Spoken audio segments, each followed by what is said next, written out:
to the Masks Off podcast, the only podcast on the internet where you can find all of us. We got a great week this week. We have Alex, Dallin, Camden, and my good buddies Connor and Kyle. And then, of course, you have me, your host, Kaleb. And we've got a super great show for y'all this week. We've got a few interesting topics to talk about. We're talking about our reaction to the Sega 60th anniversary announcement. We're going to talk about sort of the controversy surrounding Skullgirls and SonicFox's inclusion in that game, Pokemon Sword and Shield DLC. And then last, we're going to talk about something that's a little bit more personal to us and let y'all get an insight into who we are as people. But we've got a great first topic, like I said. We're going to talk about Sega. So I'm sure we have a lot of feelings about that. But just to give a quick recap about what we talked about last week. Sega had their 60th anniversary. We talked about it before it happened, and we made a few predictions. We were looking forward to hopefully some remakes, some remasters. We talked about the potential merger or buyout, however it was going to work out between Microsoft and Sega, and we talked about, kind of what we were worried about with that, and the announcement didn't turn out much to our liking, but I'm going to let our good boy Alex talk about that because he is super excited about talking about that. Yes, I am. Thank you. Oh boy. Personally, I'm very disappointed. The Game Gear was like the worst thing Sega made. I don't know if I'm alone on that. I haven't played a lot of Game Gear, but the stuff I have played is the stuff they put in Sonic Adventure DX, which wasn't bad games, but it was kind of like, I don't want to buy things to play them. It's really a shame. We're seeing Sega again kind of sleep on their, I think, better properties, and at this point, I almost hope that other companies start buying those IPs. We're not seeing a Jet Set Radio. We're not seeing a Shenmue. We're not seeing anything. Though I think Shenmue is kind of separate from Sega now. I don't know, but I am very disappointed at what we're getting. So before the podcast, somebody brought up apparently Sega might be making a cloud service with their arcades, which they didn't announce, but they might be doing. That sounds interesting. I'm very intrigued in that, especially if we can start getting some of those Japanese arcade games over to the West in any format. Cloud gaming services usually don't work, but maybe Sega will do it right. Probably not.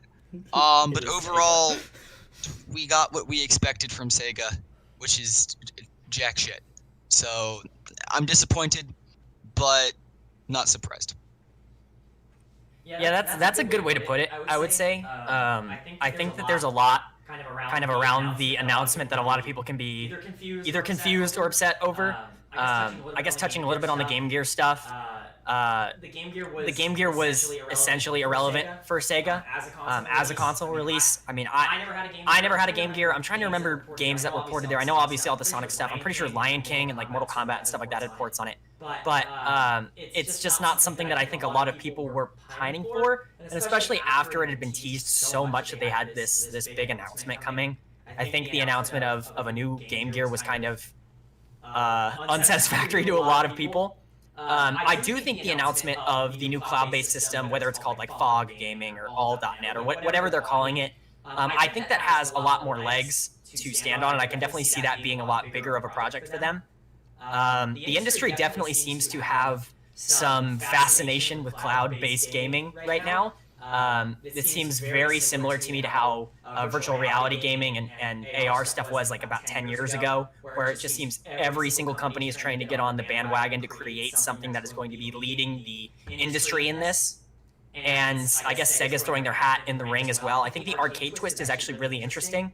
The basis of it all seems to be the fact that they just have all of these arcade systems that they are not using with super high-powered CPUs and GPUs that are essentially just going to waste. And so Sega thought, oh, well, if we're going to have these, we might as well turn them into something that could be useful.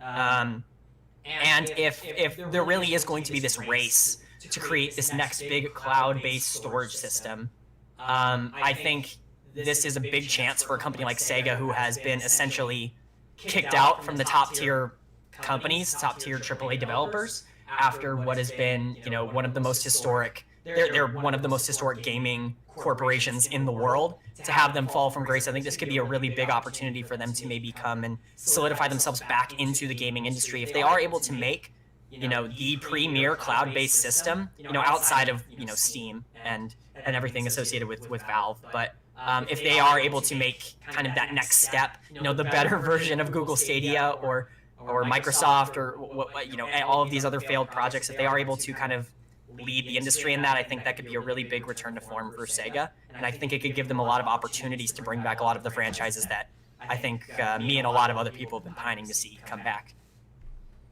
First off, what are you talking about bad Stadia? Hold on. I'm sorry, did I say something wrong? No, I don't think it's wrong. I think you understated it. Oh, my bad. Yes. Yeah. Okay. Anyway, so my 2 cents on this is I can agree because I know, like, again, Alex is one of my best friends, and knowing someone who's really into Sega and wanted to see a good announcement, it's very, very sad that once again, like many, many companies, we are falling short and not getting anything really up to date. Cloud sounds really cool. Like, I mean, that's kind of it. Everything else kind of has bare bones, like how you said, Kyle. That's really the only thing that they're going to have legs on. I mean, Gear is like, I don't want to use the word disappointed, but that's kind of like where I'm at, if that makes any sense. It's just sad because most companies are like right now are coming out with really good games that are going to help us through quarantine, and other games that are going to push their companies to be known more. And Sega is kind of falling back in that slump of like not really giving anything to play to their avid players. So their fan base is kind of going to fall short. I think the main issue with me is seeing such I don't want to say used to be, but a company that was really well liked by myself. I wanted to see something new, and we just didn't get it. And I don't want to say that it was pretty expected this would happen, but I'm kind of more disappointed than I thought I would be. So I'll put my 2 cents there. But I will say, like, as someone who has a bunch of friends who are into Sega games and who was expecting a bit more, I'm just kind of disappointed. Going off a little bit from what Kyle said, hold 1 second. I'm using push to talk, and I had to click off of something because it was just typing a bunch of V's in my chat. But Me going too. off, going off a little bit of what Kyle said, the other things that have done this same style where they try to do like online non-physical consoles, right? I haven't played Stadia, but none of them have seen, I don't want to say any success, but much success. And I was just thinking that Sega has already kind of downgraded from being like, yeah, they were Nintendo's big rival back in the original like console boom, right? And now they're almost like they're kind of just like that one developer that kind of shows up every once in a while and publishes a game that gets kind of meddling reviews. Is it possible at all that they commit really, really hard to this idea and it ends up kind of being the last nail in the coffin of their credibility, where, oh, they're doing this other thing that already failed? Because like with Stadia, for example, things only been out for a year, and to its credit, I think actually that it's doing this. It's going for a free-to-try type system, which, I mean, again, I think that is probably the right idea. Maybe get some people to try it, maybe they like it, but the fact that they're having to resort to that already is kind of a sign, I think, in my opinion, that this formula just hasn't been ironed out yet. Yeah, I mean, it's interesting. I was back in whenever it was. I was a beta tester for what Google called Project Stream at the time. I was one of like. Kaleb, I really thought you were going to say Sword Art Online. No, I think there were less than like 50,000 testers, and I was one of them. And at the time, I was absolutely blown away by it. They tested it with one game. It was Assassin's Creed Odyssey, which, it's an okay game. If you like the Assassin's Creed series, it's probably one of the better entries. But at the time, I was really blown away by how well it run. I was running it on a Chromebook, which, for anyone who's used a Chromebook, they're not exactly high-powered CPUs. and they have no GPU because it's a netbook. But I mean, I was able to play Odyssey with full controller support. It was putting out at 1080, and it was really low latency. And so when that beta test ended, and a little bit after that they announced Google Stadia, I was one of the few people in the world that was like, this is going to be fantastic, because I had tried Project Stream and it worked really well. And since then I've seen nothing but bad news about Stream. So and I mean, a company like Google making a cloud platform, I mean, it makes sense. Google is a pioneer in the internet. I mean, they put internet on balloons with major success. So if Stadia is having issues, it very deeply concerns me how Sega is going to approach it. I mean, Microsoft's thrown their hat in the ring. Amazon has thrown their hat in the ring, and they have, from what I've heard, struggled to put it out to the point where none of it's public yet. And so Sega, being the C-tier game developer publisher that they are, seeing them commit to something like cloud gaming does concern me. Like one of you said, like I do kind of see this being the nail in the coffin. I mean, I don't know if y'all remember a small games company called THQ. They were really small indie developer, only on massive titles, like Darksiders and other things that y'all have heard of. And they heavily invested in a game art tablet, and it was such a flop that THQ had to be bought by Nordic, and then THQ Nordic fell apart and does not exist anymore, and all of their properties belong to other companies. And I really see that happening to Sega at this point, where they go so broke investing into cloud streaming that all of their, they go bankrupt and they no longer control their properties, which in some ways might actually be a good thing. Maybe someone else having Sonic the Hedgehog would be great. But I don't know. I have mixed feelings about it. I was really hoping for more out of the announcement. Like y'all said, the Game Gear wasn't exactly the biggest console. It was before the release of the Game Boy Color. It was really successful, and the Game Boy Color released and kind of immediately killed the entirety of the Game Gear. And Sega, it was one of the first nails in the coffin for Sega. So them bringing it back like it's a big deal kind of astounds me, how kind of tone deaf they are about their own product. But then again, they're the company that made Sonic Forces, so I can't exactly say I had high hopes for them. Yeah, let's not talk about Sonic Forces. The Sega discussion has put me in enough of a bad mood. I don't need to think about damn thing that ruined my favorite franchise. Anyway, look, when it comes to game streaming, I've been doing game streaming for like a few years now, right? I've done Steam Link, Moonlight, Rainway, you name it, I've probably done it. There's multiple homebrews for game streaming. It doesn't work. It's, or at least I have yet to find one that's at a point where we can start selling games as a platform. I even tried, I forget if it's GeForce Now, NVIDIA Go. I forget it. I tested that. It was GeForce Now. I really, GeForce Now, thank you. I tested that and I loved it. That worked well, but they didn't sell the games to you like Stadia. Now, when it comes to Sega doing it, it's hard for me to trust Sega, knowing their history, especially when it comes to software and games, because what are they going to sell to us? They have, I'm looking at their games catalog right in front of me. A few things here are some of the stuff they've published, but like nothing here says, let me sell Stadia. Like, do you want me to buy the new Yakuza game on it?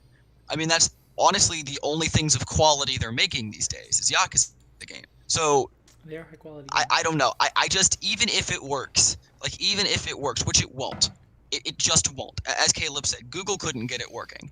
Like Sega just, they're not going to. But even if, let's say they do, in a perfect world, what are they going to sell us? The Jet Set Radio Future PC port I'm begging for? I just don't see anything really coming of it. I will say before I go, or before I get off, or I'm not getting off, before I lose my time, I've been talking a lot about Jet Set Radio stuff. I do want to plug. Someone has created something called Jet Set Radio Future multiplayer mode. It is a fantastic. I wouldn't call it a remake, kind of more of a fan game, but it does a really good job of nailing what Future did. Controls are fantastic. It plays just like a Jet Set Radio game. It's wonderful. I really wanted to plug it during this segment because I think it's arguably the closest thing we're going to get to a new Jet Set, at least in title. I highly suggest anyone check it out. It's super fun. It's free. It's on PC, but I think it'll run low end. I haven't done a lot of testing, but highly suggest it. But Sega they're not where they need to be doing game streaming. They should not be the ones pushing this forward. Unless they have more arcade games than I think, but I doubt they do. Yeah, and hitting on something Alex said in the middle of that rant, and something I want to let the audience know, is that anytime someone talks, they have a very specific amount of time to talk before I blow them up. Everyone is strapped to a bomb, and if they don't talk quickly and get intelligent points across, there is a detonator that I will pull the trigger on. So, just to make sure, y'all are getting the absolute best quality that y'all deserve, and just, so I can keep things running smoothly. But yeah, Kyle, what did you have to say?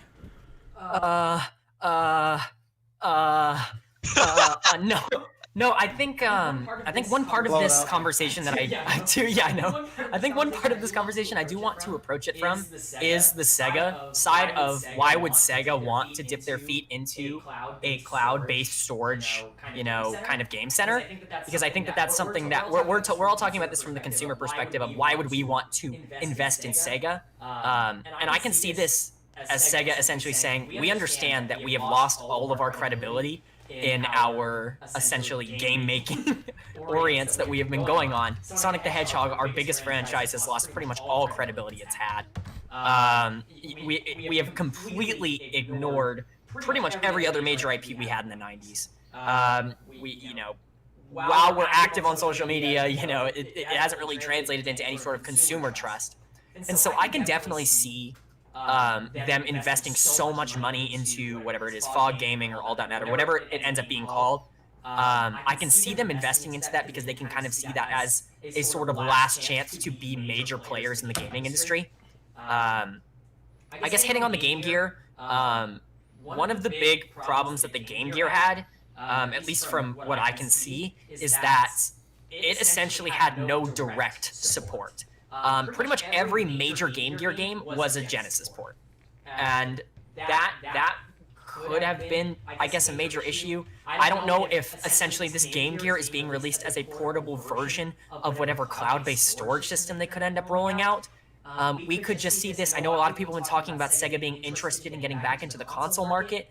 I think this is essentially just a consolidation of ideas from Sega saying, okay, we need to get back on top, and this is our last chance to get there. What is something that we can innovate on, and what is something that we can take to the next level that no one else is doing right now, at least well, that we feel like we have an opportunity to go? Consoles are too dominated right now. No console is going to break into the market outside of Microsoft, Sony, and Nintendo. That market is completely shut off. And so they needed to find another avenue to break back in, and I think they see cloud-based storage systems and cloud gaming systems as potentially an open market that a lot of people may be interested in investing in and producing for, that has no one really sitting comfortably at the top right now. So at least from Sega's point of view, I can definitely see why they are so interested in making something like this.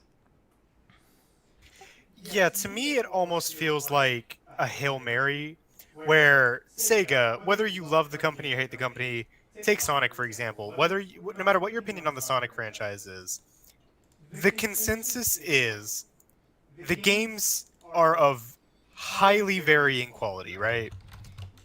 So, but what keeps happening is a game might be great, a game might be terrible, but what keeps happening is people buy them anyway, right? Because Sega has fans that are loyal, just like Nintendo has fans that are loyal, where like there was the meme with Nintendo Labo, I don't know how it's pronounced. The Nintendo cardboard. People were like, it's just cardboard. Why are you buying it? And the defense was always, yeah, but it's Nintendo cardboard.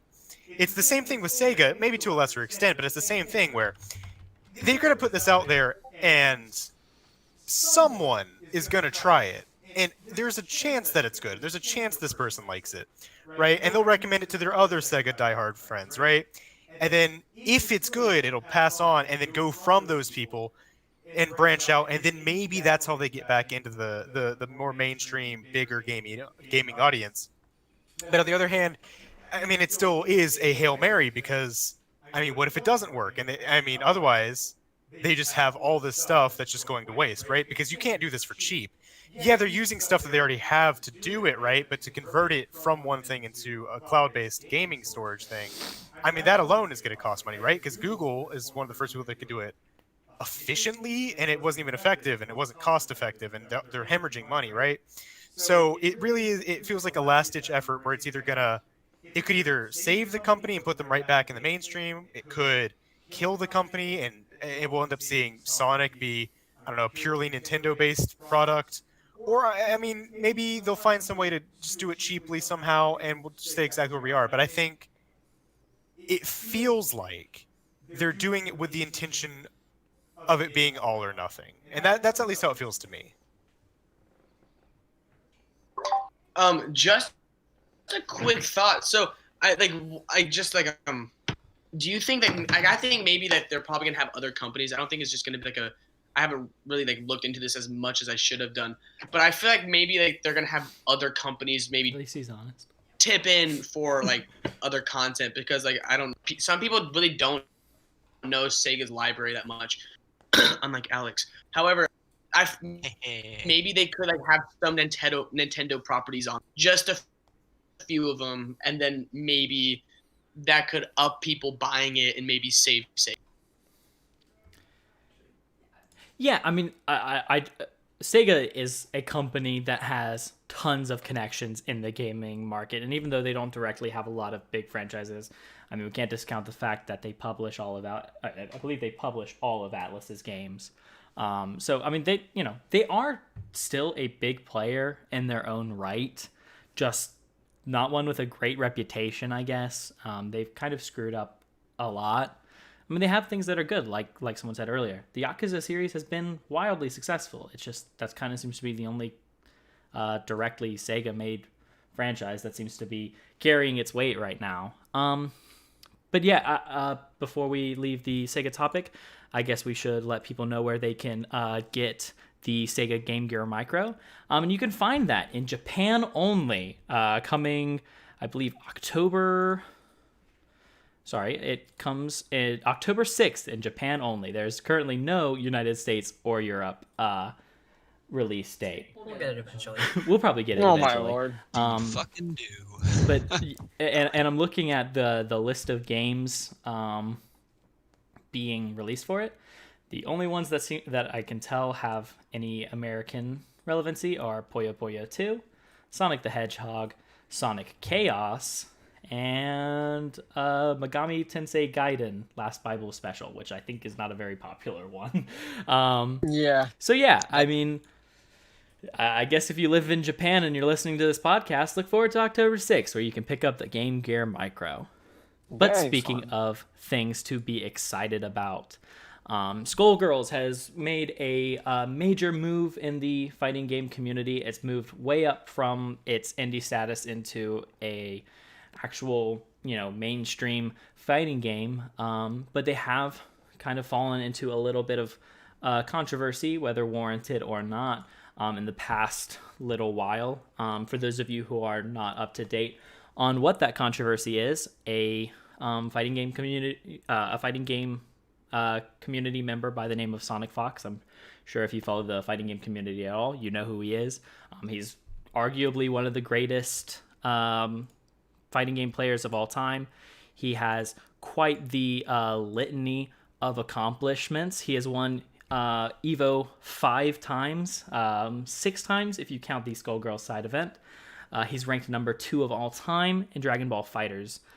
He won the Final Combat this year in 2020. He won the Injustice 2 Pro Series Grand Finals, and he's placed first in all but one listed Skullgirls events, and has competed at a top level in just about any other fighting game I could name. So he's not exactly a small, a small member of the fighting game community. He is an absolutely incredible esports athlete in his own right. But there has been a bit of controversy in the community because of his inclusion in the background of one of the Skullgirls levels. So I would like to hear about y'all's opinions on this, because obviously, as much of a fighting game fan as I am, I'm not the end-all be-all, and I would love to hear what y'all's opinion is before I get into it. All right. Before I start, can y'all hear me? Like, am I cutting out? Am I all good? Yeah, you're all good on my end. Okay, cool. So I think, as most people know, including like most people who are not really close to me, know that I let one thing be really prevalent to know, that is I've been in the FGC for about maybe I'm 17 now, for about 10 years. And I heard about SonicFox originally from Injustice, which is a pretty big fighting game in its own right. And he's pretty much a living legend when it comes to fighting games. The big names that come whenever you're talking about fighting games are like Daigo Mahara, of course MKLeo Zero, and then you have SonicFox, who's like the big defining factor of every single fighting game that can come to date. And every single game that he has touched competitively, he has brought to a next level. I think some of his like major accomplishments have been like he's placed like so well at Evo, like every time he goes in. And I understand that the fighting game community is a pretty we are a pretty diverse group of people, but there are those people out there who are not, whether you don't support SonicFox being in the game because you're jealous, or SonicFox said something before that kind of puts you in the wrong mindset, or if you don't support the LGBT or like furry community, that's your own problem, I think. SonicFox completely deserves to be in Skullgirls because of the way he's placed in that game. I think the same thing would happen if he appeared in like Mortal Kombat, which wouldn't happen. But I'm saying like throwing that out as an idea of like food of thought, because he's been playing Skullgirls for a very long time and placing incredibly in every single tournament that he has ever been in. So it makes sense for the Skullgirls dev team to put him in.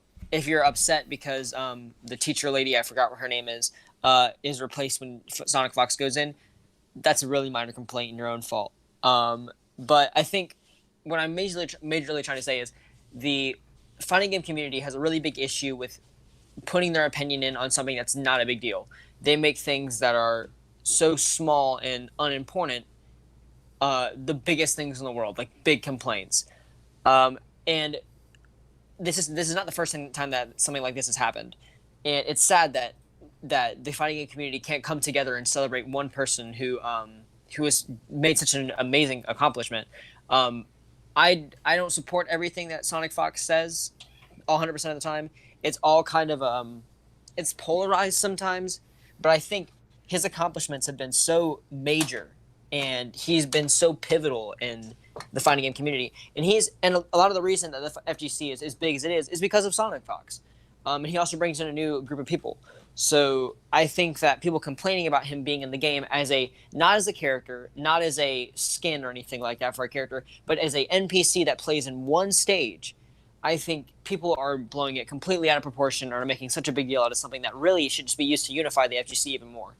But yeah, that's my 2 cents on it. I'll listen to what other people have to say. Sorry for like the big giant Reddit post.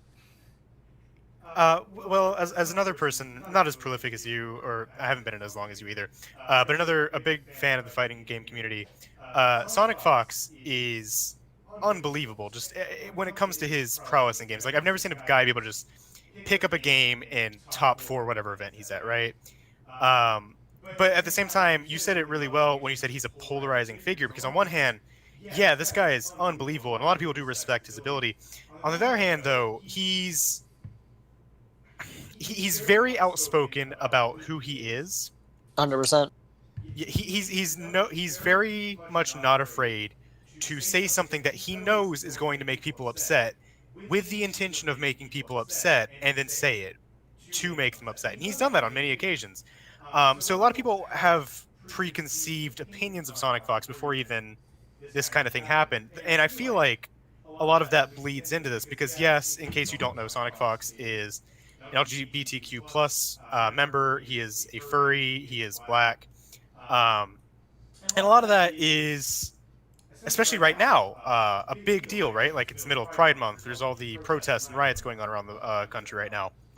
A lot of this is a big deal, but at the same time, I feel like people are taking preconceived notions and other issues they have with the world and applying them to one guy as like an outlet for the things they want to say. And I feel like he's taking a lot of heat for things that maybe he doesn't directly warrant. And the weirdest thing to me is I played Skullgirls for the first time recently, like a week ago, because I got it for like $1 on one of those websites that has games for sale. And I was playing the tutorial for that game, and on the stage that he appears on, the teacher character, I forgot her name, she was still there. So I don't know if maybe it was just in the tutorial or if it cycles, but the character hasn't even been removed. She still exists in the game.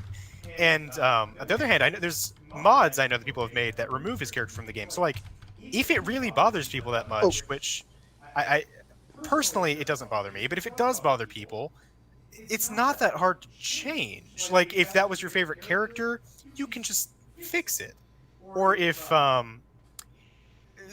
so it makes me feel like the problem these people have isn't so much with SonicFox, but more what he represents, if that makes sense.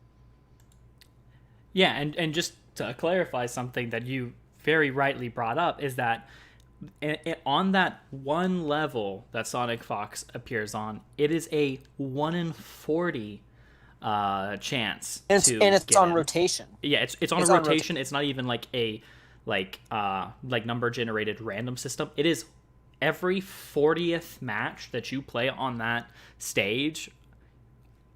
That's, you'll see SonicFox. Like, it is literally 1 in 40 to see him. So if you're more, obviously, yeah, if your waifu is in the background of the stage, or any of the other possible chances of characters to see, they're still there.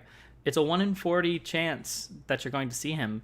So it's not like you have to. I mean, and like you said, there are mods out there that allow you to remove them from the stage. And to me, that seems excessive for a 1 in 40 chance. But like, if you feel that strongly about them, then fine, go ahead, download the mod, but don't go harass SonicFox for it, and definitely don't harass the Skullgirls team for celebrating someone that has brought their game into the limelight. I mean, SonicFox obviously hasn't done that single-handedly, but SonicFox being arguably one of the most famous people in the FGC, him being the top player in your game brings so many more eyes to your game, for better or for worse in SonicFox's situation, because he is such an activist in the areas that matter to them. And so I get it, fine. You don't like what they stand for. Don't take that out on Skullgirls team for celebrating the person that has brought their game into the mainstream. And don't go harass SonicFox for that, because they don't deserve it. They didn't even brag about something that for them is probably a huge achievement. They just said when it was announced, hey, look, I'm in Skullgirls, or like, hey, I'm in my favorite game. So I think harassing them for that is completely unwarranted. Yeah. Am I gonna go? Oh, yeah, go ahead. I'm so sorry. No, it'll be really fast. I'm sorry. You're good, Two quick things. Connor, is it a mod or do you delete the file from your computer? I forgot. I don't know. I only started playing the game like a week ago. I haven't seen it that much. I just heard it offhand. Also, yeah. So it's so easy. It's a mod. Go ahead. Also, I don't know if SonicFox identifies as they them. If they do, I am sorry for misgendering. Same for me. Yeah. Yeah. It's so easy a process just to get rid of something that it's not really that big of a deal. And secondly, I actually found out about Skullgirls through a convention, and I won the tournament. I didn't win the tournament. I placed third in the tournament, and I got the game for free with all the DLC. So, I mean, I don't know. So half the shit I was doing, I don't even know what Skullgirls is about. I thought it was really funny. Go ahead, Alex. Sorry. No, you're good. I'm just gonna say, like, I think Caleb said most of what I'm gonna say, so I'll keep it short. Like, I'm probably the most removed from the fighting game community, or one of the most here. I pretty much watch it from a distance and wish I was good enough to be a part of it. Um, but it's. Yeah, I'm gonna be honest. I don't like SonicFox. He annoys me, and I would probably be the guy installing the mod to remove them. I apologize. But to remove them from the game. Just I have your opinions. It's okay. yeah, no, but like I don't hate him. He's not a bad guy. He's just annoying. There's like a very big distinct difference between the two. Like he's done, at least to my knowledge, they've done I'm bad with pronouns. They've done, and to my knowledge, nothing like wrong. They haven't hurt anybody. They're just them. Like there's I don't see an issue with that. I don't understand why they receive the hate they do. They don't they're just good at fighting games and happen to be gay and furry. Like, okay, good. I get it. He can be annoying, or they can be annoying sometimes. Hell, they're annoying a lot of the time. But like, okay, people are annoying. Just grow up and learn to deal with it. There's a mod to That's remove well them from said. the game. Like, look, I appreciate my sexy waifus as much as the next guy. But like, I didn't even know like one of the 40 chants. Like, just restart the training map. It's the fucking training thing. Like, you're not gonna play it in competition, to my knowledge. Like, just reset. You know, I don't know. It's I have a thing. I just don't like when people get harassed. It just doesn't make sense to me. Just if you don't like it, don't follow them. Hell, block them, and just ignore it. It doesn't matter. Anyway, that's all. No, I completely agree. What I was gonna say, like following on to what you said, I kind of follow where you are, Alex. I like SonicFox as a fighting game player. I think what he stands for is amazing. I think that's the main reason I like him and follow him is because his narrative and the things that he pushes is really good. Oh But yeah, I agree on his absolutely. personality. Sometimes they are really what's the word? Annoying. I want to use, but excessive. Exactly right. When you push a narrative enough into people's faces, it kind of gets overdone, and people are like, yeah, we've heard this before. I understand. You are totally allowed to push what you think, but sometimes it's a little bit too much.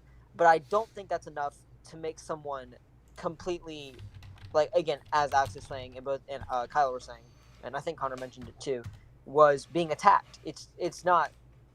There's no right that you have to get upset over something like this. His accomplishments are great. His personality is not for everyone, but that doesn't take away from his accomplishments. So Yeah, absolutely. I just want to take this time to cover my ass. I have nothing against the stuff he says about pro LGBT and furry stuff. That's perfectly fine. I have nothing against that. I just want to cover my ass before somebody tries to seize this like 30 years down the line and tries to get me fired. But yeah, no, it's just the way they kind of preach it sometimes. It's like, okay, buddy, calm down. But everything else, like what they preach, is perfectly amazing, and I love it. Just sometimes it's a little strong, but anyway. Yeah, and I think if for people who are on social media this past week have noticed anything, is that when you are in a position of fame or notoriety and you are a member of a marginalized group, you are generally speaking put in a position where you have to talk about the issues facing your people. I mean, as a member of the LGBT community, even not having any notoriety, I have been put in situations where I've felt like I've had to speak out about the issues that face me. And so, is SonicFox's personality a little bit grating? Absolutely. If you are not a member of those communities, is it maybe kind of annoying to have to hear about that? Absolutely. But when you're a member of that group and you face the real life implications of that, you want to speak out about that. You want to, you want to be a part of solving the problem. And for someone like SonicFox, who receives constant harassment, I mean, it's not like they have just recently started being harassed for what they are. They have been for almost their entire career, because if it wasn't the fact that they were non-binary, it was the fact that they were gay, and if it wasn't the fact that they were gay, it was the fact that they were black. And I think, those are 3 things that you receive a lot of hate for if you are one of the members of those groups. And yeah, while it's annoying to have to hear about it every time SonicFox wins, his 6th Evo, yeah, okay, good for you. You're in a position where you don't have to worry about that sort of stuff.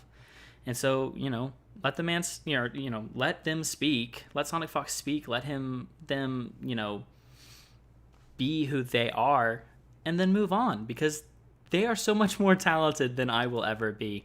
And they are in that position to say something that they kind of have to. And while it's maybe annoying on the outside, it's really difficult to be in that position. And, they have tried to do their best to be a good member of every community that they are a part of.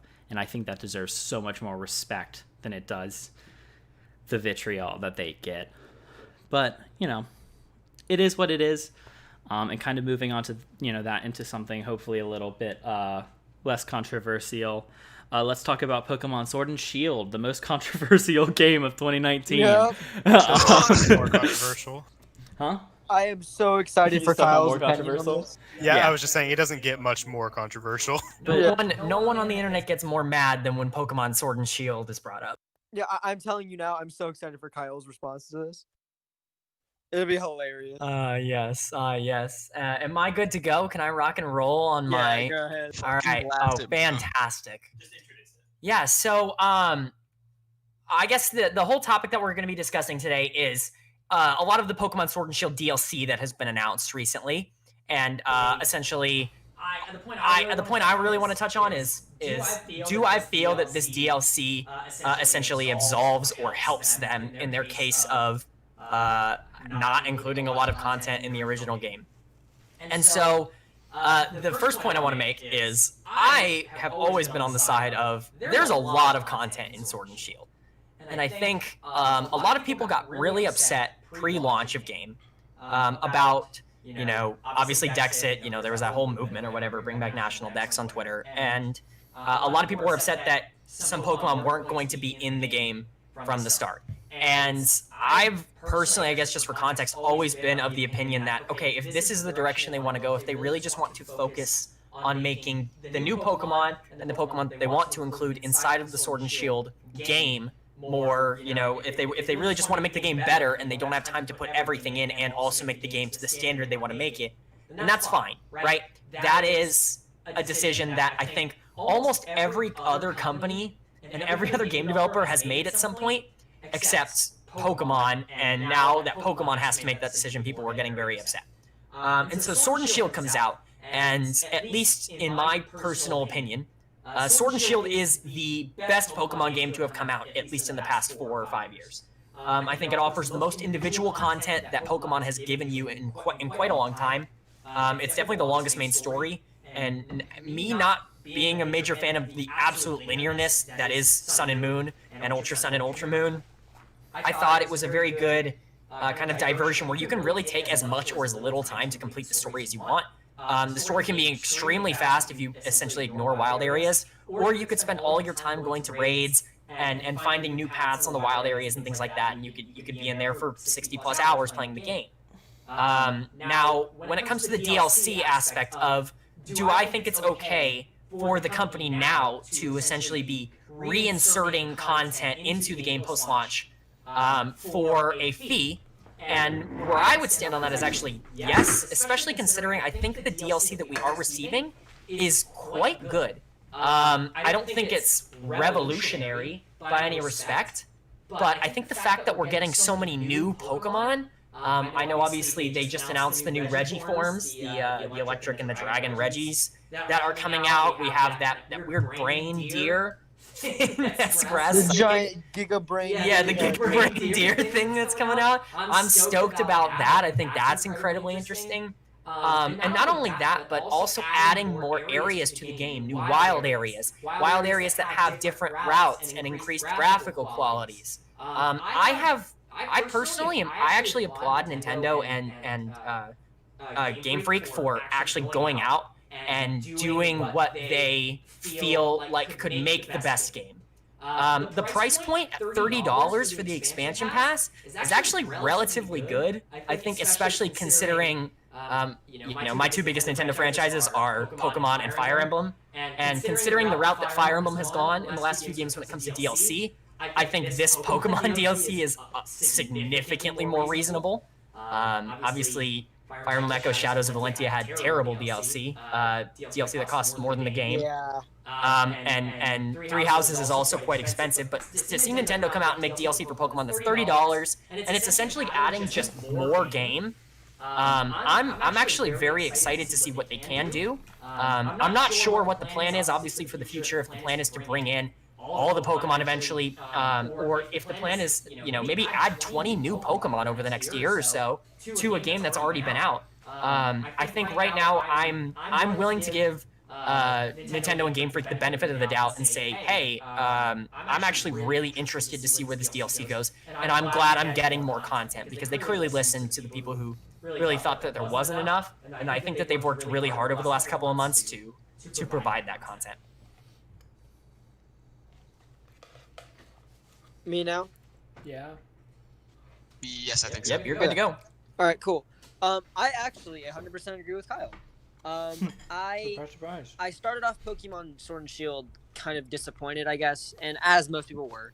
I think that I was, since I played with like different Pokemon and stuff, I wanted my team back, and I didn't get them, so I was missing two. But I got really hyped when I saw my two guys were coming back. But I think that, like the DLC for this game is actually really, really well thought out. The game, or the price is not that much for what you're getting, especially new routes. I will agree with Kyle. The story was like you could rush through that thing so fast, but the DLC looks like you're gonna have like a lot more opportunities to go find things. Competitive play is gonna be so much more interesting because there's gonna be more Pokemon now to take into account. I envy you guys because that's gonna take forever. But I don't know. I originally complained because I was like, they're adding DLC for something that they should have they should have done originally. But I actually think that this is a good route for Game Freak and Nintendo to take, because what we're getting is completely fair. It's a good price. We're getting a bunch of new stuff. I think, again, they should add 20 more Pokemon in the time frame you said. I completely blanked out. It'll come to me in like 2 seconds.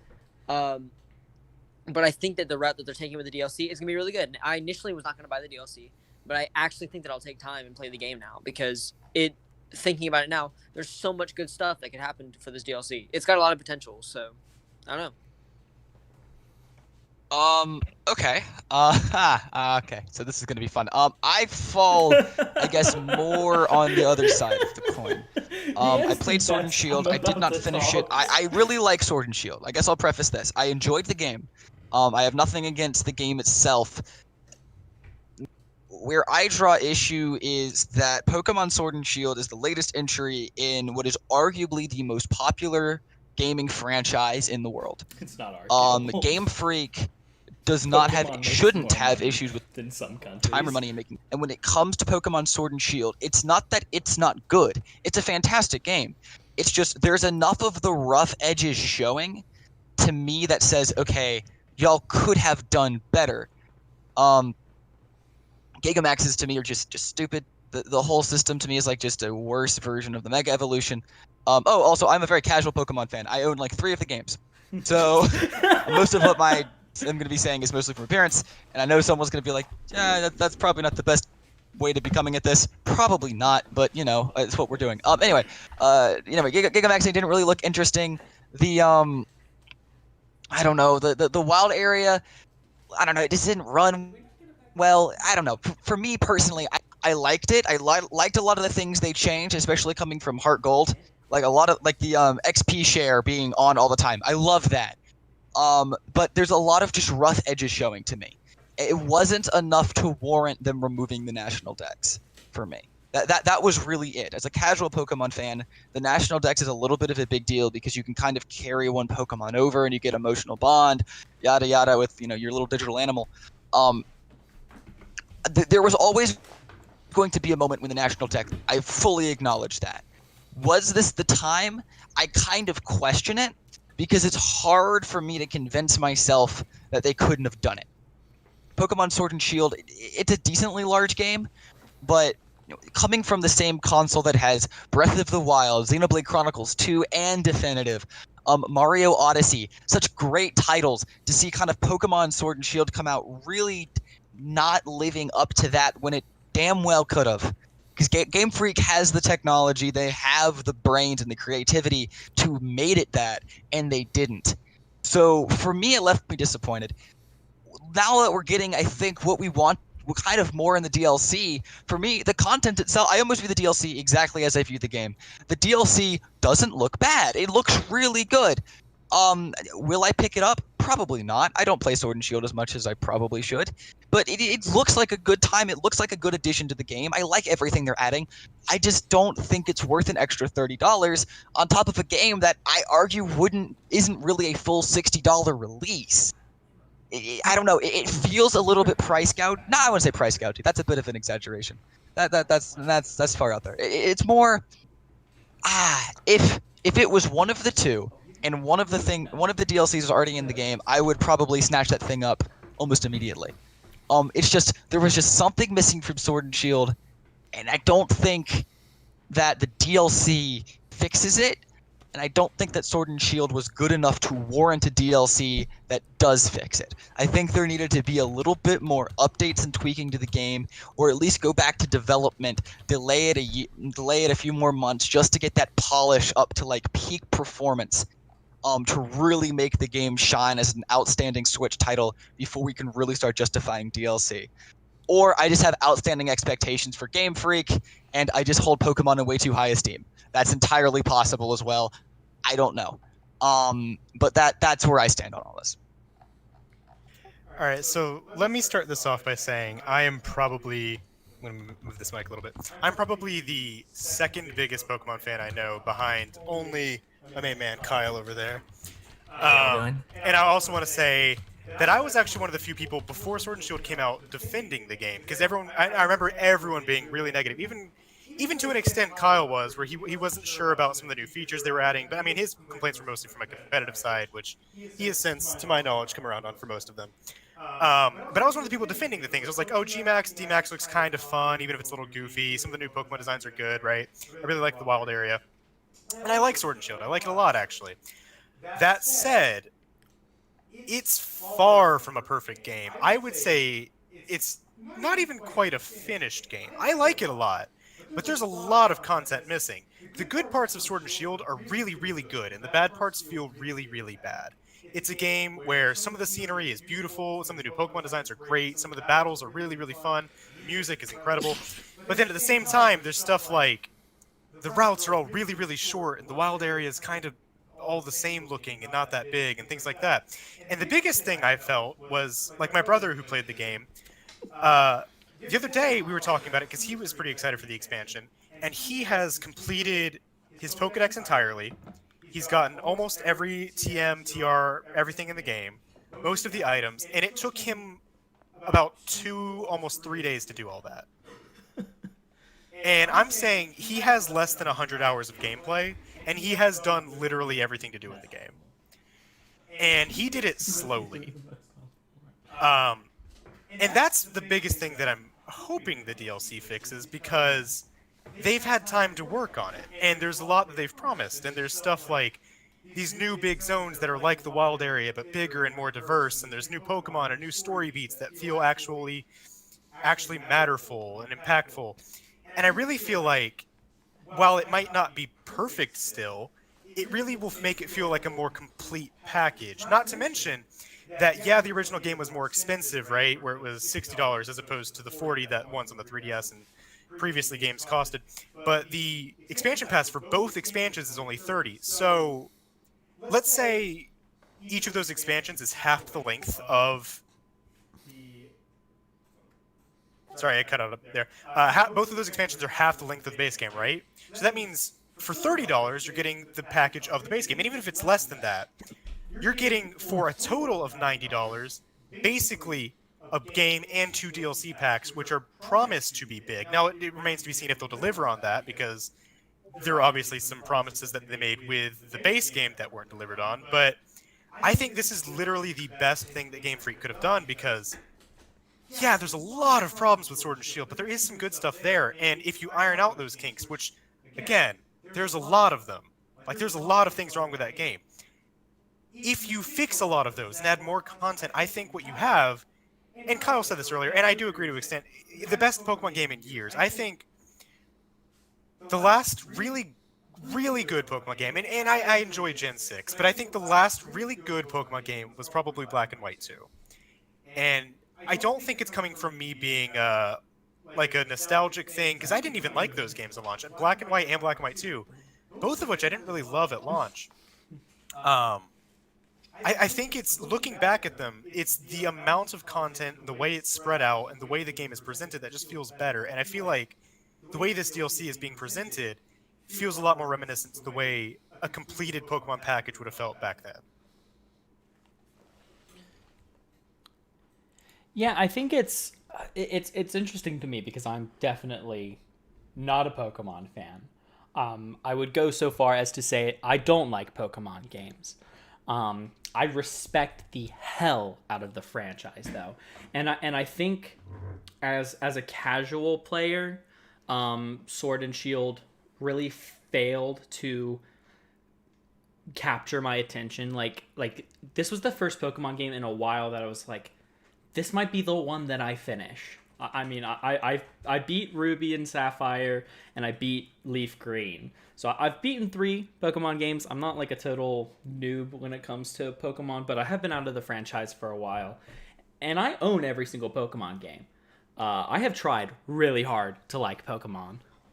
Because like I said, I have so much respect for the lineage and for the franchise itself. And Sword and Shield felt like the one that was going to really get me, like really make me like Pokemon and want to play every Pokemon game. And I just think it didn't do anything for me. Like, I don't know, I was, as a casual fan of the series, it disappointed me in everywhere that I was hoping Sword and Shield would finally get me. You know, I was hoping for better mechanics, better visuals, a better story, and I think it kind of fell apart in all of that. But I do think, in a raw sense, Sword and Shield is a good series. Or, a good generation of Pokemon games. I think there is a lot to love there. I think there's a lot that's disappointing about it. But from what I've seen of the DLC, and I actually have been following the DLC announcements pretty well because it's something that I'm genuinely curious about, this feels so much better to me than, say, getting an Emerald to a Ruby and Sapphire. Because even think about it. At the reduced cost of the old games, $40, right? If you bought, let's say Ruby and then Emerald, that's $80. And so now you get Sword and then both DLCs for a total of $90. But you're getting a console level game and then, 2 DLCs that have new story and new Pokemon and new areas. Whereas when you bought the Emerald to Ruby, you were getting 95% the same game with some new Pokemons and a new end game, I guess. So definitely not, an additional $40 worth. But if we're just going on saying they deliver the absolute bare minimum of what they have announced, they have given you so much more content than you would have gotten in the third, if there was a Pokemon Trebuchet, we're getting so much more out of these 2 DLC packs than we ever would have gotten in that situation. And I think Game Freak deserves, respect for doing that, because like Connor said, games like Fire Emblem and Breath of the Wild have gotten away with incredibly disappointing DLC. Sorry, Kyle said that, not Connor. I'm being fussed at silently for misattributing it. I will be setting off his bomb later. But I think Nintendo had the could have just said, give them the bare minimum, just throw some Pokemon at them, and they'll lap it up, because Pokemon is the highest grossing gaming franchise of all time. But they actually went out of their way, I think, to give the people what they wanted, and I think that deserves, respect, and it deserves, at least people trying it out. I know I'm going to try it out, which is saying something because I had already given up on the base game. I only made it through a gym and a half. So, I think if Game Freak delivers even a third of what they promised, Sword and Shield becomes, like they've said, the best game in the franchise, at least for a long time. So I'm personally excited, and to me that's impressive because I really don't care about Pokemon as a franchise. Well, I guess I'm moving on from that. I have to go from I don't care about Pokemon as a franchise to I've played competitive Pokemon for 10 plus years. But I think a lot of really, really good points have been made by everyone. I think Alex made a lot of really good points, and I think Alex sees it from a perspective of very different to how I see it. Obviously, Alex coming in from a more casual point of view, and I'm coming in from a lot more of a competitive point of view. I think it's really interesting to see these topics in different lights, and I do think it's important, and I know it's important to Game Freak and to Nintendo that they capture both markets. One thing I did want to point out, a lot of people have been talking about Sword and Shield. A lot of people were pissed off and upset and everything, and the game always had this bad reputation, and it probably affected the sales figures or whatever. Sword and Shield is the best-selling Pokemon game since Gold and Silver in 1999. It has absolutely obliterated the sales records of pretty much every game since Pokemania back in the 90s. And so there are clearly a lot of people playing this game, and there's a lot of players still active on this game. And so I think another way to kind of look at this would, at least for DLC, is essentially, hey, we've got a lot of people playing this game. We have a lot of active players, and we want to continue. We want to make sure that they keep playing the game. We want to keep people interested. We want to keep people going. The competitive scene, I can speak from experience. This is the most active competitive scene that Pokemon has ever seen. I have seen so many people jump into competitive in Sword and Shield because it is now so easy to be able to train and breed and get your own competitively viable Pokemon. And so I think from Game Freak's point of view, this is less about, I maybe from our point of view, this seems like it's about them fixing maybe some of the problems that they had or the things that they had left out of the original game. And don't get me wrong, I 100% agree and hear the complaints of there are a lot of choppy things in that game. The graphics are not up to par with what they should be. Game Freak and Nintendo have a really bad habit of creating a system and then failing to give that system time to develop in players' minds. It happened with Megas, it happened with Z-Moves, and it's going to happen with Gigantamax and Dynamax as well. It's just what Pokemon does right now. And while I can see the argument that that Dynamax isn't necessarily great for the game, I certainly think it's a lot better than Z-Moves, which is what we got in Sun and Moon. But I think while I do definitely accept that there are massive flaws in the game, I do think it's completely valid to understand that this is a massive moneymaker for Game Freak, and even in the realm of Pokemon being one of the most profitable franchises of all time, this game sold exceptionally well. We're at almost 18 million copies right now.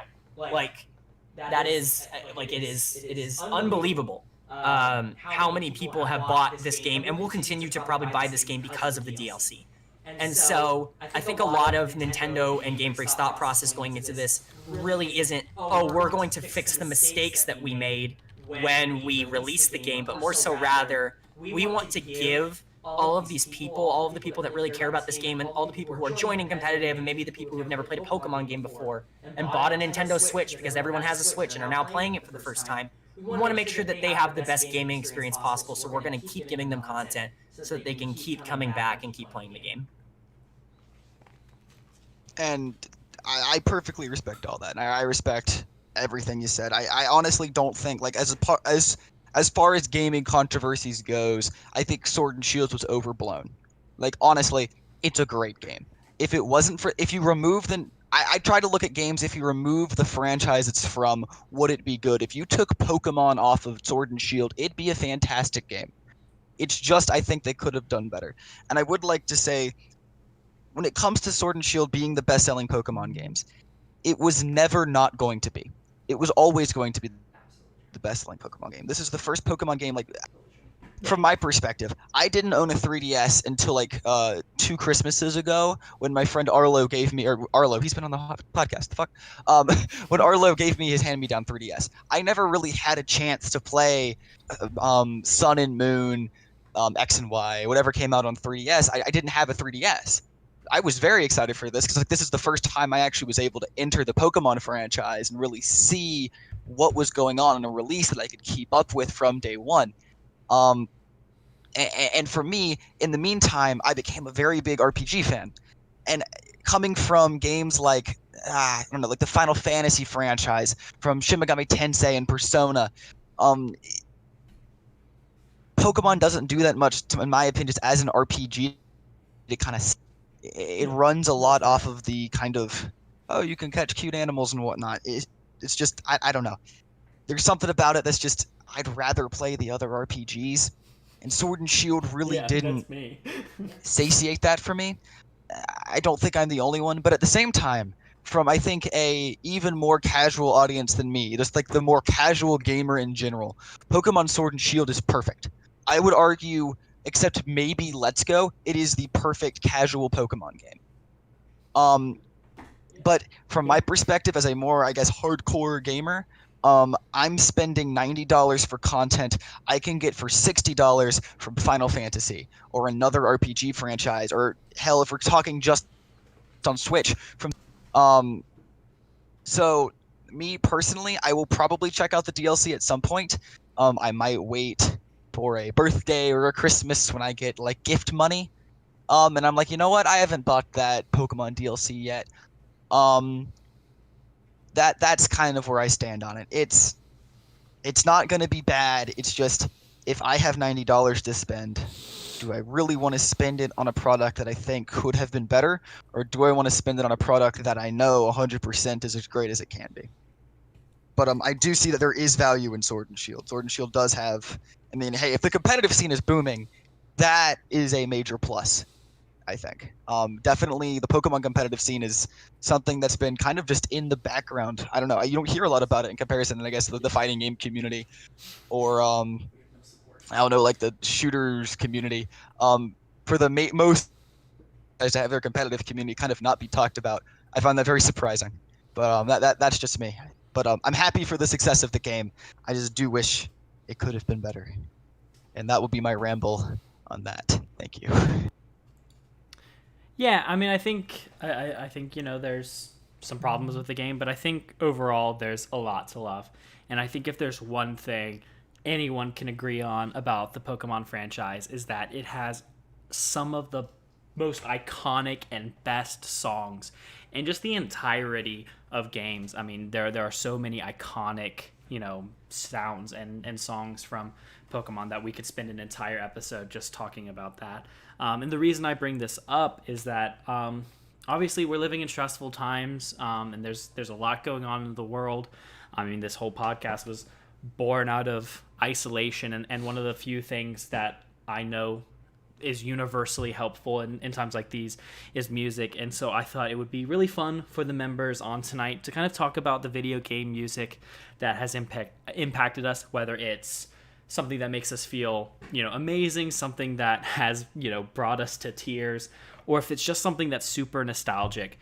I think, there's so much good gaming and music that we would be doing a disservice not to talk about it.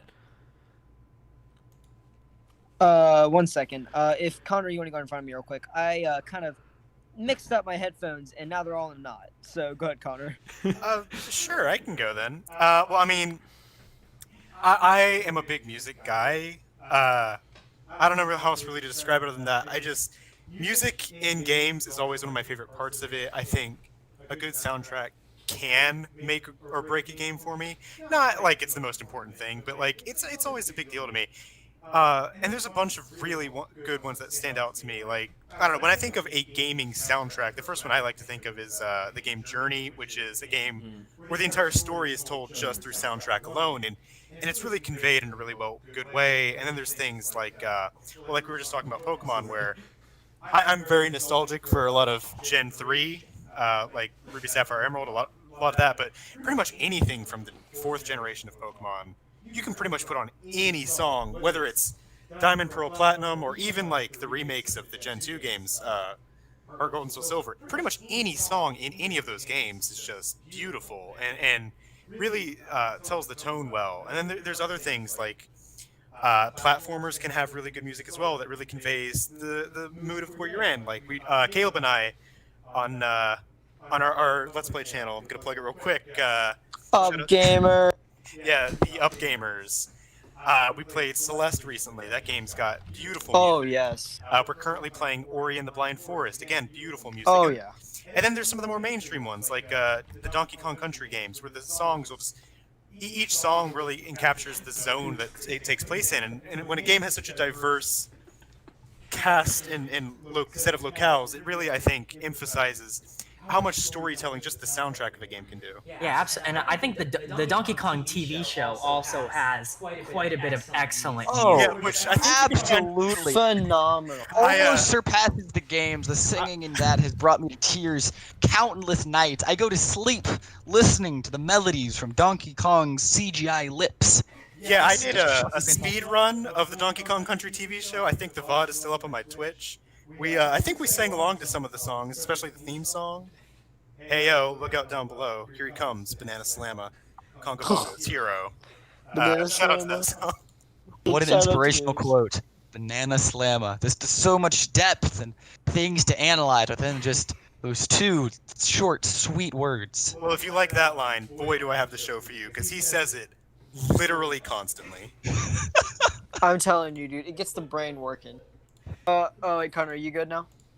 Yeah, go ahead. Cool. I didn't want to overstep. One thing that really, oh my god, freaking push to talk sucks. One thing that really draws me to a game is music, and as someone, I know I keep bringing up the FGC all the time, but as someone who sits in FGC, plays games, has to sit and play with their partner, music is big when it comes to like playing against people. Because usually when you're playing on a stage or something, you want your music playing. So like I'll give a couple examples. Like Smash does a really good job of giving us good remixes. As a Persona 4 fan, I really love the I'll Face Myself remix. Speaking of I'll Face Myself is also one of my favorite songs. Probably my favorite video game song of all time, actually. Persona 4 has such an amazing soundtrack. Persona 3 has such an amazing soundtrack, and same with 5. But one thing that really makes a game like Persona in its soundtrack stand out is boss battles. Boss battles are phenomenal. I won't spoil anything, but if you want to go and give them check them out. Darkness is huge. The Fog is huge, and of course, I'll do Our Beginning. That sounds a good one. But I will say also, coming from fighting games, games like Under Night and Birth, Street Fighter V has an amazing soundtrack. And whenever you're playing, you love to hear those things whenever you're playing a tournament, especially at EVO. I don't remember what VOD it is, but they played on the Memento stage and played music there. And if we want to talk about like indie platformers and stuff, I don't know if this is a well-agreed opinion, but because its soundtrack is the same song almost, but remixed a bit, I will say that Tower of Heaven is one of my favorite like soundtracks of all time. Even though it's like some of the same songs playing, it's changed up a bit, and it's like a pretty emotional experience. Even though the game's like 7 minutes, and it's like a flash game, but still, music is huge whenever you're playing a game. It can really make or break your experience when playing something. So I don't know. I've grown really attached to video game music. I listen to a lot of it every single day. You make a connection with a game by its music too. So I don't know. Anyway, that was my rant. I just wanted to mention. Sorry, really briefly, I just want to mention something. I've watched a video recently by one of my favorite YouTubers, Relax, and I would highly recommend anyone who's into video game music checking that out. Where he did a video recently talking about how video game music is real music and it's kind of art in a way. And I would really recommend anyone listening to go check that out. That's all I had to say. I 100% agree with that statement. I mean, honestly, I don't see how there's an argument against the opposite or against that. It just is. You brought up Journey. The same developers of Journey made Sky Children of Light, the greatest mobile game ever made, unironically, with arguably one of the best soundtracks. And God, that game made me cry, and you should all play it right now. Anyway, also, they really need to release that soundtrack. But I also, most of my music is video game music. I'm not ashamed to say it. I've been on a Hideki Naganuma binge for a bit. It's one of the very few things keeping me going in all of these difficult times. But honestly, the ways that video games can use music kind of portray mood, I always think of the Kingdom Hearts franchise. The way that you can almost just feel the emotion of each character's arc through music. I'll always think that The Last Promise, Roxas' theme, is arguably the most beautiful piece of orchestration I've ever heard. It is gorgeous. There's just so much good stuff out there. My suggestions will always go Kingdom Hearts, Final Fantasy, Sonic the Hedgehog, Sky Children of Light. You kind of can't go wrong with any of that. Persona. But yeah, just God, I want the Sky Children of Light soundtrack. It's really bad. Might sacrifice some children for that. I don't know, but just It'd be a good just saying. trade-off. Real fast. I forgot to say this, but if you're into like 8-bit stuff, like 8-bitish stuff, like Celeste and other things like that, go check out Flashy Goodness. They are the music creators of Tower of Heaven, and they're the music creators for Rivals of Aether. So if you're really into like 8-bitish, kind of like, I don't want to say, kind of like emotional music, along with like good music to listen to, like when you're walking or something, Flashy Goodness is definitely where you should go for. Anyway, I'll stop cutting in front of people. Go ahead, Kyle. It is totally all right. We are talking about things we enjoy, so it is definitely fine for anyone to jump in. But video game music has really affected my taste in music in general. I think that's something that is probably true for most people who play video games at a young age. Is a lot of the gaming music you liked as a kid will end up kind of being the style that you end up enjoying as an adult. I want to give, I know we already talked about it in a very passing sense, but I want to give a big shout out to the Sonic the Hedgehog series of even when those games swing and miss, the music is a home run. The music really is always good. You can think about even like one of the worst games of all time in Sonic 06. And this, his world is one of the best Sonic songs. I mean, it is truly great. It's no secret that I have a bit of an eccentric taste in music. I'm wearing my I Prevail shirt right now, but I do quite like rock music, and I think Sonic the Hedgehog definitely fits the bill for that. How do you feel about Gangster's Paradise being the theme song for the Sonic the Hedgehog movie? I can't say I love it, but I also can't say I don't love it, because it's Gangster's Paradise representing Sonic the Hedgehog. And so I can't be mad about it, really.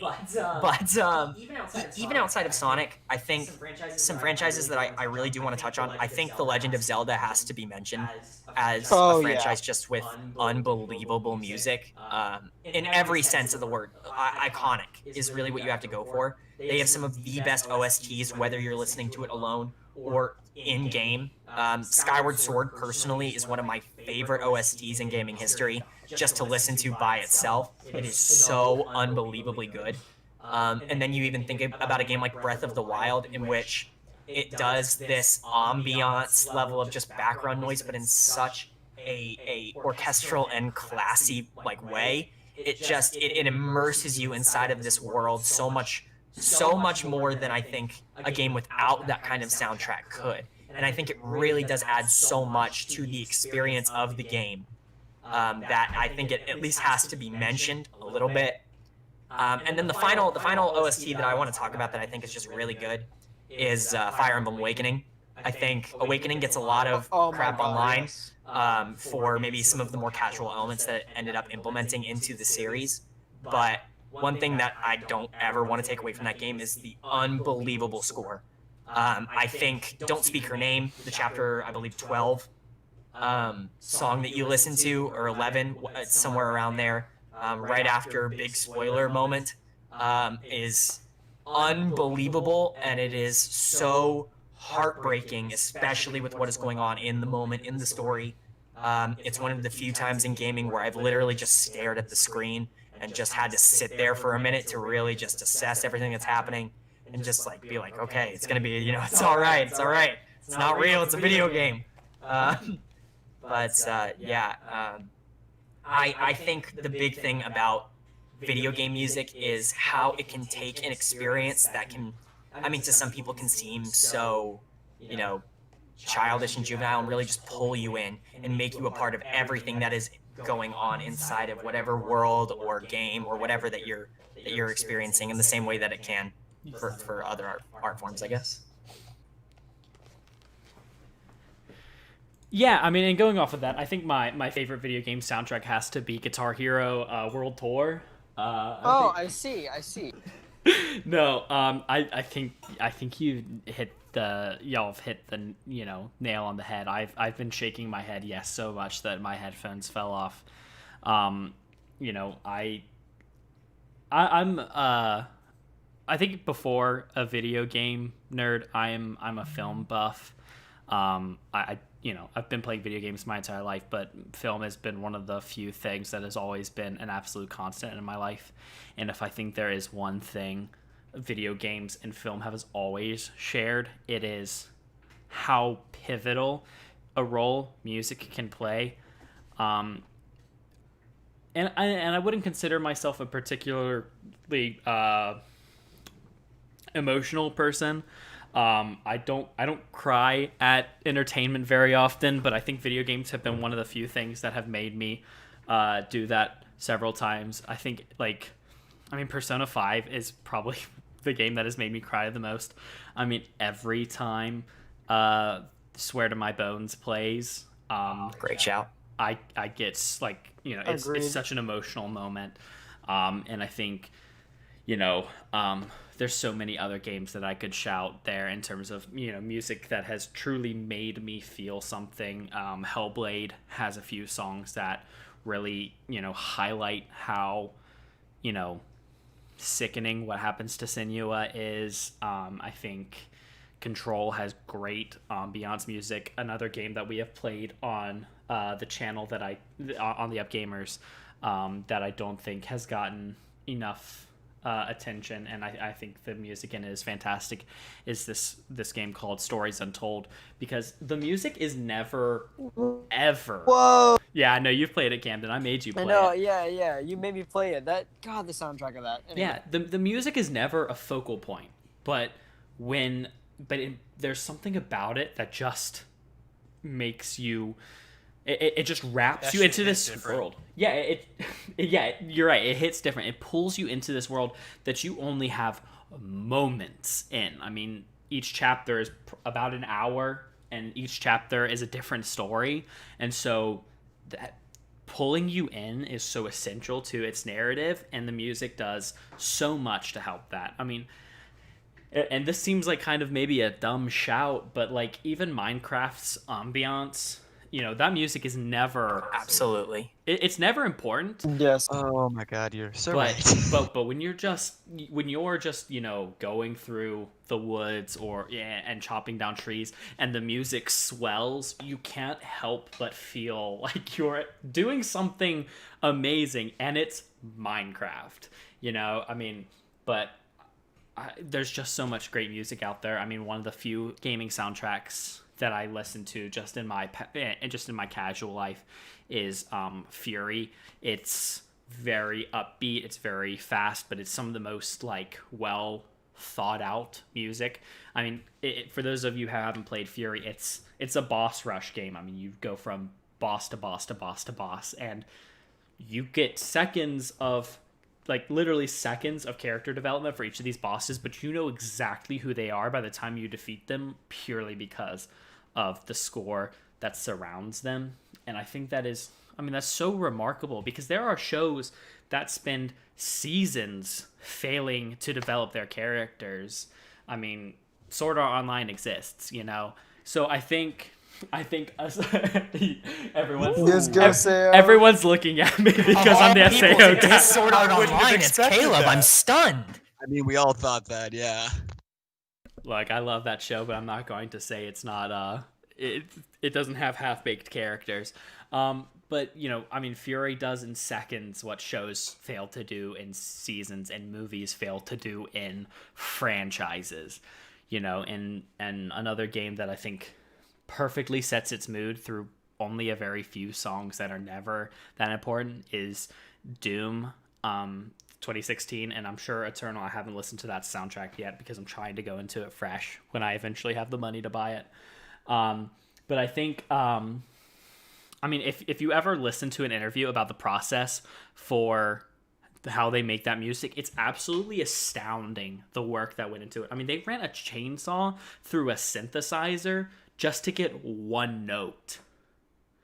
I mean, that's What? that's nuts to me. I mean, and the amount of work that went into those songs, and they are absolute bangers. I mean, when I am like going into work at 4 a.m. and I need to wake up, I'm listening to the Doom soundtrack because not only is it upbeat and frenetic and just hits, it's just good music.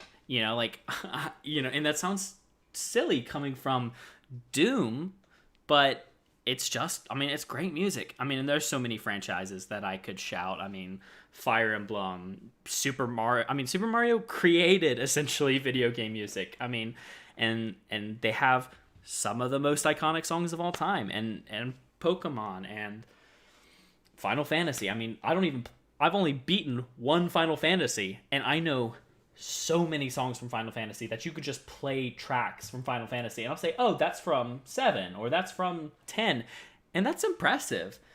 And I don't think there are very many other... I actually, scratch that. There is no other form of media that can do that to another form of media, because, like I said at the beginning of my time, I'm a movie person before I'm a video game person. But no movie has ever drilled a song into my mind the way video games have. I mean, I've beaten Persona 5 Royal twice now. And if I never play it again, if 20 years from now you play like Tokyo Emergency or Last Surprise, I'm going to know exactly what that is. Or even smaller songs like Layer Cake, which is just... that's such a good one. It's just the Airsoft Shop theme. It's something that you could potentially only hear once. But the fact that it's so good that I'll remember it forever, I mean, it's... No movie or television show could do that. And I just... Video games are art, and I think... One of the things that makes that true more than anything else is its use of music. Dallin. Yeah. I mean, just Hi. Okay. Is it my turn to talk? Yeah. Yeah, go ahead. You're good, Down. Finally. All right. So, video game music. I've been playing video games for I could say my first words, and yes, my first words were bird. Bird. But like video game music, bird. Video game music. Most recently, I've been playing Persona 5 and Royale, and I've really loved the Persona 5. And I'm more. I love just like the funk and like the jazz kind of feel to it, and it's like very like upbeat. I cannot like every time I play that game, it is just such a like satisfying feeling to hear like again. Like it's just so satisfying to hear like the Last Surprise or Wake Up, Get Up, Get Out There, or even the opening song to the game. It's so sad and like, oh my goodness, it's so good. But more, if you go back to the first like episode of this podcast, I am such a Doom like stan. Like I love Doom. It's such a good game besides the Netflix adaptation to it, which was terrible. Like Annihilation was terrible, horrendous. Doom 3 was terrible, but I just love the like the upbeat songs and everything. And it's just even like sad songs like help me through. I'm like, I'm pretty sure if you ask Camden, if you ask Camden, I am such a music nerd. I'm such a 100%. music. Yeah, like every time we get into the car, like I'm blasting a different artist every single day, and he's like, "Oh my goodness, dude, what?" I introduced him to Boy Pablo. Go listen. Yo, the goat. And I'm saying, but yeah, like if us like I get what makes a game like a make or break for me is the soundtrack. If it has a terrible soundtrack, I'm not gonna like the game at how that changed my perspective on Persona 5. That changed everything about me. Like, how could I forget Banjo-Kazooie as well? But like, Oh, yeah. I could rant. Like, I could talk for an hour about Banjo. Pretty sure Kaleb does not want me to because, you know, we have, but you know, yeah, that's basically my 2 cents as to, Okay. So I forgot to mention earlier. A big thing for me also. I'm also a really big Earthbound fan. Most people would not agree, but I believe that game's soundtrack is absolutely phenomenal. On it, like all the places that you go to. So Earthbound's a story about like characters and like a way like in the game travels through music because through the game, this is not a spoiler, it's obvious news. If you ever play Earthbound, you'll know 100%. Game is focused around 8 melodies, and it's huge because those 8 melodies transfer a lot into music. And then as you casually go onto the game, you'll hear the 8 melodies, or the melody that you're getting close to, a lot in the music. Like in Foreside, you're going to hear a lot of the what do you call it? Yeah, I love Nando. Foreside is one of the ending places, but you'll hear a lot of the 8 melodies, which really got me to love the game as much as I do today. And for Persona, I think a couple songs that I don't think I'll ever forget, because as little as they are to the game in a powerful like connection standpoint, the classroom music, like Want to Be Close from Persona 3, which I'm playing right now, amazing soundtrack. Specialist for Persona 4 will be my favorite classroom song forever. Specialist is just so good. And then Life Goes On, probably my next favorite song too. Life Goes On is such a good song, and it puts you in like the classroom feeling. What do you call it? When the Moon Reaches Out to the Stars, Persona 3. Good, just like environmental music. That's exactly what I was gonna say. Games that have amazing environmental music, that a game doesn't always have to have amazing boss battle themes to really get you involved. A game can have amazing like slice of life, like when you're walking around a mall or something, or like it's the background music that plays when you're doing the smallest actions that can be really, really important. Like as Kaleb said, layered cake, amazing soundtrack that just plays in this in the airsoft shop. Gosh, one song from Persona 4. Gosh, I cannot remember the name of it. Well, I'll say this. Youthful Lunchtime, or Youthful Lunch, sorry. Amazing song. And it's not even played that much. Snowflakes 2. It's just games that you don't always have to have such a powerful powerful battle theme, and then have like a crappy while you're walking around, like background music and stuff, which Fire Emblem Three Houses did an amazing job, I think. Life of Garrett Mach is amazing. What do you call it? Chasing Daybreak. A bunch of other songs that you'll hear are just amazing songs that put you in the feeling of like, hey, I feel like I'm in Garrett Mach Monastery, or I feel like I'm in Forsyth, or I feel like I'm in an airsoft shop. It's just it helps you connect to the game more. So I don't know. I've really connected with games that have amazing background music. So yeah, and like I said at the top of this segment, is that like music is truly the one universal thing. Most of us are music people, have done, chorus or musical theater, or have been in bands. Some of us have written music, some of us have, performed live, so I think it goes without saying that everyone in this room truly has a great amount of love for music. But it almost doesn't even matter, because someone who has never performed music or written a song or, you know, anything like that, they listen to the radio or they buy CDs or they, you know, pirate MP3s on the internet. And it almost doesn't matter where you are. I was having a conversation with a friend, and we were in a restaurant, and a song in Greek, because it was a Greek restaurant, came over, and we both stopped talking and we listened to the song, and we were both blown away by how, even though we couldn't understand a single word, it was, you know, it was so moving. And you know, even as being anime fans, we hear all of these songs in Japanese and we don't know what the words are. I'm a J-pop fan, lol. But we understand exactly what they mean, and they feel so viscerally impactful. And like I said at the end of my, you know, my brief long speech, you know, video games accentuate that so much. Every jump in Super Mario feels even better because the music fits it. You know, every fight in Final Fantasy VII is impactful because of that battle theme, and you feel so great at the end of those fights because of the victory theme. And I think that's so important, and I really genuinely don't think it's something that gets talked about enough. And hearing all of y'all's opinions has only highlighted for me how magical video game music is, and just how amazing video games are.